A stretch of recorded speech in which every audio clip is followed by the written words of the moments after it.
Well, hey there, everybody. It's Chris from Rate the Record. And yes, it's time for another NMR. It's been a few weeks since I've done one, but it's fine. A bunch of new songs have come out, and I've chosen 4 of them to kind of take it a look at, review, and let you know what I think of them. And then I want to hear your opinions on them as well. That's how this whole thing tends to work.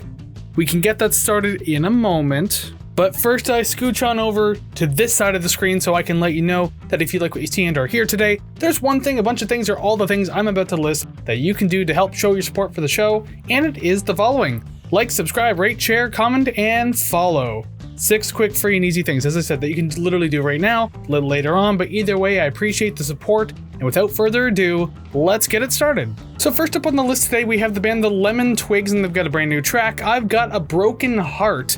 And as you would expect if you happen to listen to Lemon Twigs or know who they are at all, there's really big throwback vibes in this one, like a little bit of like rock pop from the late 60s type of vibe. So you're not really expecting too much more from this band at this point, considering that this is what they're known for. A very warm production with this one, and it feels really nice with it all around. And I guess you can kind of expect that type of warm production, like analogish type sound, when you're dealing with like something that's a revival of classic rock or like rock pop of like the late 60s. It's catchy, it's simple, so I mean it's easy enough to flow through, like by all means. It's also quite short too, so it's very easy to just breeze right on through this one, so yeah, decent for that. And overall, I'll say that it's fine. I'm not super into it myself, which is pretty funny considering that I like classic rock era of music, but I guess the revival sound that this band does and other ones are doing just aren't quite my thing, but I will say it's still a decent enough track. Next on the list, we have Lamb of God with Parasocial Christ, and it immediately just blasts out the gates with a feverish pace. I'm talking like explosive vocals and instrumentals. Like seriously, this one wastes absolutely no time just jumping right into it and just firing on all cylinders. It's pretty intense all the way through, like there's never really a point of letting up or breathing in this song. Production is pretty solid all throughout, and it feels like it's pretty quick, even though it's just under about 3.5 minutes or so. So with that said, like it just kind of flies on by, it's fun to listen to, and it gives you a lot in that kind of small time frame as well. And overall, I can say it's not so bad at all. I mean, nothing standout or special about it, but I mean, it's still a pretty hard-hitting track to check out, so I would definitely recommend this if you're in the mood for something really heavy and punchy. Third on the list now, we have the band Converge with the song Love Is Not Enough, and I really wanted to choose this one because the 9 Inch Nails fan in me went ahead and thought, Love Is Not Enough. Could it be a cover of that song from the 2005 album With Teeth? Well, of course it's not. It's its own brand new track, so whatever, I got to listen to it anyway. A lot of fun was had with this one. A lot of intense riffage, just blistering pace, and like a great mix too of the metalcore and hardcore punk sounds that this band is known to go for. And once again, we have another very short track on our hands too. It's not even clocking in at 2.5 minutes, but in that very short time frame, it still managed to be a hell of a lot of fun, very exciting, and just quite the ass kicker. And I can leave it right there and say overall that this one was indeed a lot of fun. It was definitely way more exciting than the last metal track I just did, Parasocial Christ by Lamb of God. I enjoyed this one far more than I thought I was going to. I'm glad I got to hear something new rather than just a cover of a 9 Inch Nails song, but again, I need to get that out of my head. There was no 9 Inch Nails here at all, period. And finally on the list today, we have David Byrne of Talking Heads fame, and he's pairing with Brian Eno in this brand new track called T-Shirt.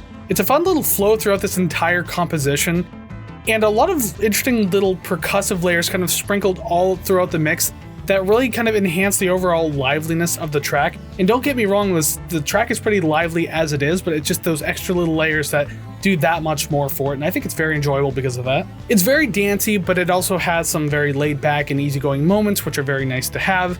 Everything flows so nicely in this one overall, I would say, and it just makes it really enjoyable to kind of get from point A to point B, so yeah, I mean, it's a nice track. Let's use that term nice track and just make that my overall. And I can say overall, it's a nice track. I did indeed enjoy it. It's not often that David Byrne is going to disappoint, whether it be solo or Talking Heads. You're always going to get something very creative and fun out of what he does. And especially when you have Brian Eno as a co-writer on the track, so it's definitely there to boost it. Although, granted too, this isn't technically a new track. He's apparently been performing it on tour for like the last part of the year that he's been out there. but it's new in the sense that it is indeed a studio track song, so we got that. But yes, enjoyable track. You should check it out. It's fun.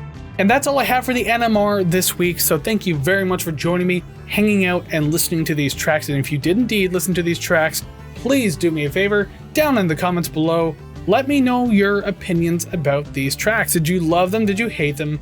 Did you agree or disagree with me? What other new songs are you listening to lately? All this and more I do want to know. I like having these discussions, so if you can go ahead and be a part of that, that would be fantastic. I really do appreciate that. And of course, as I said earlier, don't forget, like, subscribe, rate, share, comment, and follow. Those 6 things that you can do very quick, very free, and very easy to do to help support the show. So thank you very much if you choose to do that. And you can find all the places to do those things over at ratetherecord.ca. That is ratetherecord.ca. All the streaming links, the social media links, the RTR album chart. So for on the podcast, you can see all the album scores for everything I've ever rated. And of course, the RTR Club if you want to donate to the show. It's optional, but the option is indeed yours. Again, found at ratetherecord.ca. Quite honestly, not a whole lot of channel news going on. Obviously, November was a very, very quiet month for the show. I'm not going to dig too much into it, but I'll say there was a lot going on behind the scenes that required my attention, my energy, my focus, so I had to put it there. Everything's fine, don't worry about it. I plan on continuing on with things now. This NMR was just the first thing to finally get myself back on track. I have every intention of getting episode 144 out, and I want to bring it out next week so badly. I'm going to be recording it tomorrow, or so much as I have planned, fingers crossed. But episode 144 is of course going to be Silverchair's Frog Stomp. I'm halfway through the review. I have to review the rest of it. I will have it ready, and I'm going to record it. It's going to finally be out. I don't like having this month-long break between episodes, because at this point it was Skinny Puppy 143 that came out on Halloween, so it's been a little while at the point of me releasing this particular NMR. I will have it out very soon, I promise. Geez, I gotta get on top of this. Because there's also other content coming out very soon, not just hopefully 1 or 2 more NMRs before the end of the year, but, I mean, with the NMR, there's kind of like the best of segment, like my favorite singles of the year from the NMR. That will be coming out towards the end of December, and of course the honorable mentions video as well, so you can expect those. I'm thinking of doing something with the podcast as a year-end thing, but I don't know. I don't want to like push myself too hard with like a lot of things going on behind the scenes, but we'll see what I can do. I'm trying to get more content out, so thank you for your patience, and thank you for sticking around and waiting for it, and I hope you enjoy it when you do see it. But other than that, that's all I have for now. So one more time, thank you very much for joining me. Until I see you again, go listen to even more awesome music and brand new music at that as well. Take care, friends.